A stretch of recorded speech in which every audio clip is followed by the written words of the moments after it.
Hey listeners, welcome to LearnEnglishPodcast.com.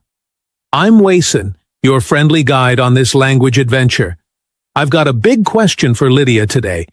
Why do so many English learners freeze up when they make a tiny mistake? What's really happening in their heads and how can they flip that fear into fuel? Great question, Wason. Hi friends, I'm Lydia, thrilled you're here. Most learners tie correctness to self-worth, so one mispronounced syllable feels like public judgment.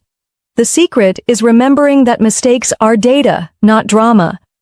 Each slip tells you exactly which sound, tense, or word needs practice. That feedback is priceless. I love that. Mistakes are data points. Speaking of data, could you share a personal cringe moment that really drilled a new word into your memory, maybe from Spanish class, that made you blush back then but cracks you up today? Absolutely. First semester in Madrid, I tried to impress my host family by saying, "Estoy excitada" for "I'm excited." Unfortunately, in Spanish, it means "I'm aroused." Their forks stopped mid-air. I went tomato red, but that shock cemented the safer phrase "Estoy emocionada" forever. That's classic. So if embarrassment can fix vocabulary so well, why do learners still dodge speaking opportunities? Is it just pride? Or is there a smarter reason hiding behind the silence? Maybe they've trained themselves to chase perfect sentences only, sacrificing real progress. Perfectionism is definitely part of it. Many classrooms reward right answers over brave attempts, so students internalize a "don't speak unless you're sure" rule. Sadly, language growth thrives on messy trials. Think toddlers. They babble, fail, adjust, and suddenly say, "Mommy, juice." That toddler image makes sense. Let's zoom into common rookie errors. Yesterday, a student wrote, "He don't like coffee." Could you break down why that subject-verb mismatch happens and how to fix it? Maybe with a quick drilling question learners can ask themselves? Sure. English third-person singular demands an "s" or "does" helper. Ask yourself, is my subject he, she, or it? If yes, add "s" or use "doesn't." So, he doesn't like coffee. Drill a mini quiz. He, like, she, want, it, seem. Convert mentally before speaking aloud. Love the mini quiz idea. Another snag is irregular verbs. Students say, "Yesterday I go." Could you give a memory hack plus a question pattern they can practice, like, "Did I yesterday?" to force past tense recognition, and maybe add something auditory or visual that sticks? Absolutely. Create a 3-column chart. Base form, past, image. For go, picture a door swinging shut after you went out. Ask, "Did I go yesterday?" The helper "did" signals the answer must use "went." Visual plus self-question drills lock those troublemakers in place. Prepositions also terrorize learners. "I'm good in English" pops up daily. How can they decide between in, at, and on without memorizing endless rules? Could you offer a sanity-saving shortcut, maybe a quick visual cue? Try the target board trick. Picture a dartboard. At hits the bullseye, specific skills, good at math. In lands in the middle ring, location, live in Boston, and on sits on the surface ring, devices, on Facebook. Ask, is my idea precise, contained, or touching? That metaphor is sticky. Now, pronunciation. I hear vegetable pronounced vegetable. Could you model the correct reduced form, then explain why English sometimes drops syllables so learners recognize the pattern, and maybe give them a simple mouth exercise today? Listen carefully. VJ2 bell, only 2 clear beats. English swallows unstressed vowels, called schwa, I, To keep rhythm smooth. Tap your fingers. Stressed syllable gets a tap. Unstressed slips into a whisper. Try comfortable the same way. Rhythm over spelling. That's the rule. Fantastic. Let's lighten up with humor. Could you share another student slip, maybe the "I cooked my husband" classic, and explain how adding the preposition for totally rescues the meaning? Learners love stories like that at dinner time. Sure. One evening, a beginner proudly announced, "I cooked my husband last night." The class gasped. I gently inserted "for" and rephrased, "I cooked for my husband last night." Prepositions change the entire picture. One word prevents accidental cannibalism. Laughter burned the lesson into everyone's memory.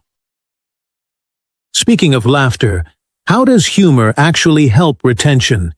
Is there science behind remembering a funny error more easily than a workbook exercise, like dopamine release or emotional tagging in long-term memory? Exactly. Neuroscience shows emotions trigger dopamine, labeling experiences as important for long-term storage. A funny blunder delivers emotion plus context, creating a vivid memory tag. Dry drills rarely hit that chemical jackpot. So embrace laughter. It literally wires vocabulary deeper into your neural network. Moving from psychology to practice, could you outline a mistake journal structure learners can start tonight? Maybe 3 columns, error, correction, reason, and a prompt question to review weekly, spotting patterns and actionable focus areas for next week's goals? Perfect. Column 1. What I said. Capture the exact sentence. Column 2. Better version. Write the corrected form. Column 3. Why it's better. Note grammar, word choice, or pronunciation rule. Every Sunday ask, what pattern repeats? Target that pattern in the coming week's speaking. Great! Now, self-correction in real time feels tricky. How can learners interrupt themselves gracefully without derailing conversation?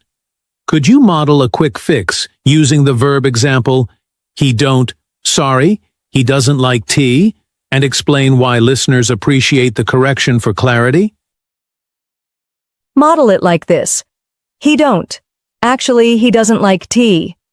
Keep eye contact, smile, and continue. Listeners value clarity.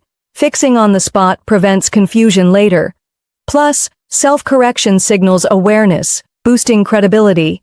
Think of it as editing a live Google Doc. Clean copy, happy readers. Awesome analogy. Let's pivot to listening skills. You mentioned rhythm earlier. What's a quick at-home exercise using music or podcasts to catch reductions like gonna or wanna? And how should learners question what they hear? Perhaps write them down and imitate. Choose a favorite English song, slow it to 0.75 speed, and write 4 lines you hear. Circle reduced forms, gonna, kinda, lemmy. Ask, what full form is hiding here?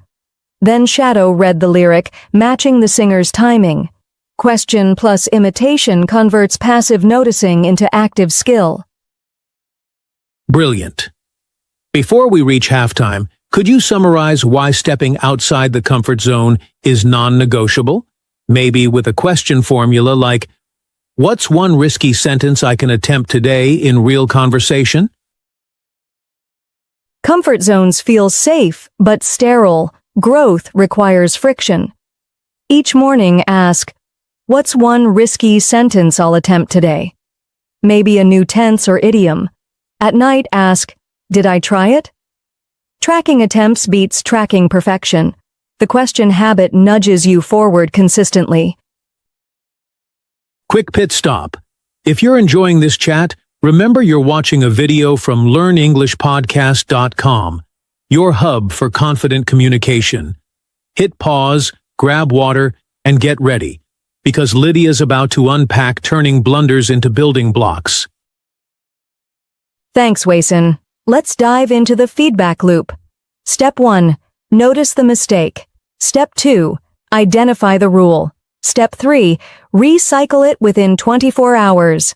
Example: mispronounce dessert versus dessert. Learn the stress pattern, then ask a friend, do you prefer cake or the Sahara Desert? Recycling within a day sounds doable. How about using technology, voice recorders or speech-to-text, to catch hidden errors? Could you walk listeners through a short evening routine that doesn't feel overwhelming after a busy day? Set a 5-minute timer. Open a voice memo, describe your day in English. Play it back while watching live captions. Circle any words the software mishears, that's a pronunciation flag. Next, read the same description aloud, correcting those words. 2 passes, 1 phone, daily improvement. Earlier you mentioned learners translating directly like, I have 25 years. How can they train themselves to think in English structures instead of their native patterns? Perhaps a question-answer drill that rewires sentence-building reflexes over time. Great exercise before daily meetings online. Use chunk replacement. Take a common native phrase and swap in English chunks. Example: Spanish, tengo hambre becomes I'm hungry. Notice verb be replaces have. Drill. Ask, how would an American kid say this?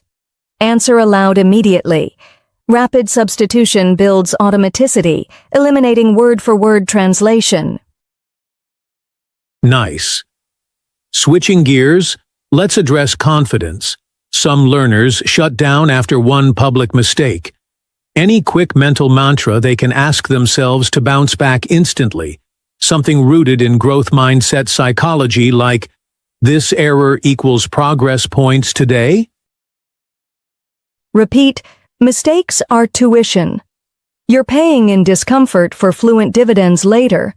Ask, what did that slip just teach me? Treat each error as a paid lesson, not a fine. This reframe turns embarrassment into investment, helping you restart conversation with a grin. From mindset to strategy, could you list 3 real-life situations where learners should purposely risk mistakes, like ordering coffee, joining an online game chat, volunteering in class, giving directions to tourists, or participating in workplace meetings in English? Top 3 risk zones. 1. Cafe counter. Order a complicated drink aloud. 2. Online multiplayer mic. Describe game tactics in English real time. 3. Tourist help desk. Offer street directions to foreigners. Each setting supplies immediate feedback and low stakes. Repetition converts fear into fluency. Excellent. Let's tackle grammar books. How do we move from theoretical understanding to spontaneous speech? Could you propose a 60-second daily drill that blends controlled and free practice using a kitchen timer and random topic cards for speed exercise? Try Grammar Sprint. Set a 1-minute timer. Pick a tense. Say past perfect. Recite 3 controlled sentences. I had finished dinner. Then switch to free talk. Describe yesterday using that tense as much as possible. Timer encourages speed. Switching modes cements brain pathways between rule and real use. Great hack. Now, listening comprehension again.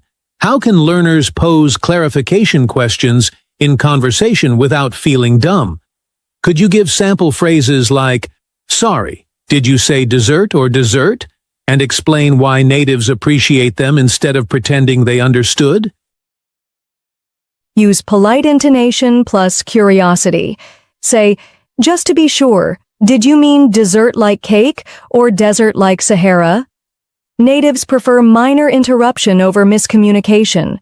Clarification shows engagement, not ignorance. Remember, professionals clarify contracts all the time. Language learners can clarify conversations guilt-free. Time for pronunciation again. Could you provide a mouth shape question? Are my lips rounded or spread? using the vowel difference between ship and sheep, and show how asking that question self-corrects during mirror practice each morning before daily meetings online? Sure. Stand in front of a mirror. Say, ship, then sheep. Ask, are my lips relaxed and unrounded for I in ship, then stretched wide for I in sheep? Visual feedback plus the question sharpens muscle memory, turning mirrors into private pronunciation coaches. Let's sprinkle in vocabulary expansion. How can learners turn a mistake with the word bored boring into a deeper study of ing versus ed adjectives? Maybe a question card game that creates funny sentences for practice tonight. Create 2 card piles, one with ed feelings, bored, surprised, exhausted, and one with ing causes, boring, surprising, exhausting. Draw one from each and ask, why are you a thrive? Example, I'm exhausted because my job is exhausting. The playful Q&A anchors correct pairing through context. Earlier, we teased science. Could you ask learners to test themselves with spaced repetition apps like Anki and explain with one statistic why spaced mistakes stick better than massed cramming? Maybe 24-hour and 7-day review boosts recall percentages dramatically. Definitely. Add mistaken flashcards to Anki with the correct version on the back. Research from the University of Waterloo shows spaced review raises retention from 35% to over 80% after 1 week. Ask the app, show me again tomorrow, next 3 days, next week, and watch accuracy soar. We're nearing the finish line. Can you recap our journey in a concise checklist so listeners can ask, did I apply these today? Maybe 5 remember bullets to tape on their study wall for quick glance motivation? Absolutely. 5 remember bullets for your wall. 1. Notice. Catch the slip the moment it happens. 2. Record. Log it in your journal or app. 3. Understand. Ask why and research the rule. 4. Recycle. Reuse the corrected form within 24 hours. 5. Reflect. Review patterns each Sunday, setting next week goals. Fantastic summary. Could you deliver a final motivational takeaway, reminding listeners that even native speakers trip, so they should ask themselves one empowering question before closing the notebook tonight? Something like, what mistake taught me the most today? Here it is. Every accent, every grammar slip you hear from natives proves perfection is a myth. Before bed, ask, what mistake taught me most today, and why am I grateful for it? Gratitude transforms errors into allies and keeps your English journey uplifting. Listeners, if today's episode sparked an aha, smash that subscribe button and ring the bell on learnenglishpodcast.com. Your support lets us keep dropping weekly confidence boosts straight into your headphones, absolutely free, wherever you listen, anytime. Thanks for learning with us. Remember, mistakes are tuition, laughter is glue, and practice is the highway to fluency. Keep asking brave questions, keep answering boldly, and we'll meet you next time on learnenglishpodcast.com. Until then, happy speaking.